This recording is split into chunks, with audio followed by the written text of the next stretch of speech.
L'organisation Green Shield Africa, en collaboration avec AGFM, a organisé un atelier de renforcement des capacités aux droits humains, aux violences basées sur les genres, aux politiques migratoires. Durant cette rencontre, les participants ont échangé autour des droits internationaux humanitaires, notamment les contenus des conventions de Genève et de la convention de Kampala, qui protègent la population civile, les personnes déplacées en période de conflit. Gamalien, le directeur de Green Shield Africa, a rappelé l'importance de renforcer les compétences des organisations. Comprenez, au Sud Kivu et en République démocratique du Congo, il y a de fortes tensions militaires, armées, causées par des conflits politiques et que la population est devenue victime d'un conflit non provoqué. Et voilà, l'activité en soi visait à renforcer les capacités des organisations de la société civile et de certains jeunes leaders de la province du Sud Kivu dans les domaines tels que les droits humains, la violence basée sur le genre, également dans la politique migratoire qui est devenue un socle et aujourd'hui une vie que la population en dépend. Vu le contexte au Sud Kivu, comprenez les droits humains est piétiné et la violence est devenue une arme de guerre. Et quand il y a violence, comprenez qu'il y a perte psychologique, il y a des troubles psychologiques liés aux problèmes du genre. Également, il y a des problèmes de manque de confiance en soi. Le droit humain est devenu moins cher au pays, disons, dans les termes économiques.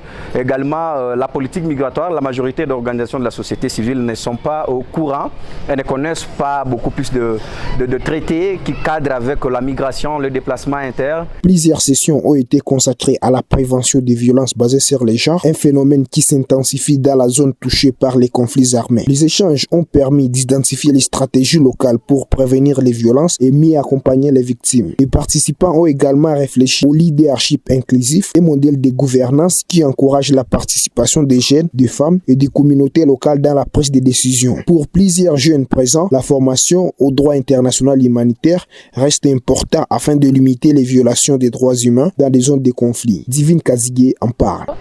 Plusieurs personnes qui intègrent les groupes armés ne sont pas ou ne connaissent pas c'est quoi le droit international humanitaire.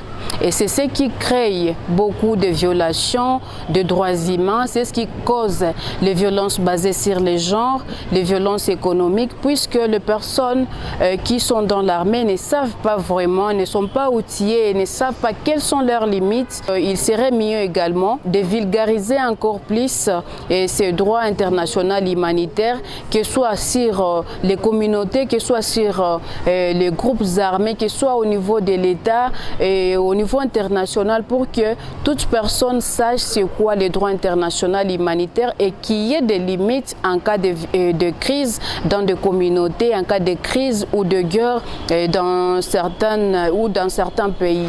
Les participants ont aussi plaidé pour une collaboration étroite entre les organisations humanitaires et les organisations locales afin de mieux identifier et assister les populations déplacées. On écoute Franck Alain. Et ce que nous pouvons juste appeler les organisations de la société civile à avoir un cœur d'aider les gens, soit qui peuvent être déplacés hors pays ou qui peuvent être déplacés dans les pays.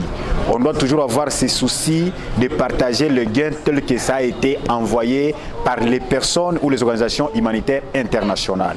Et en termes de recommandations, nous appelons aussi ces organisations initiatrices des activités pareilles à répertorier les gens qui en ont besoin des aides humanitaires, en fait que les organisations internationales ayant la possibilité d'accompagner ces gens viennent les contacter et amener des solutions par rapport aux problèmes liés à ces gens qui sont victimes de guerre ou de conflits de guerre. À travers cette initiative, Green Shield Africa et AGFM souhaitent renforcer l'engagement des jeunes et des organisations de la société civile afin qu'ils jouent un rôle actif dans la protection des droits humains et la réponse aux crises humanitaires au Sud Kivu.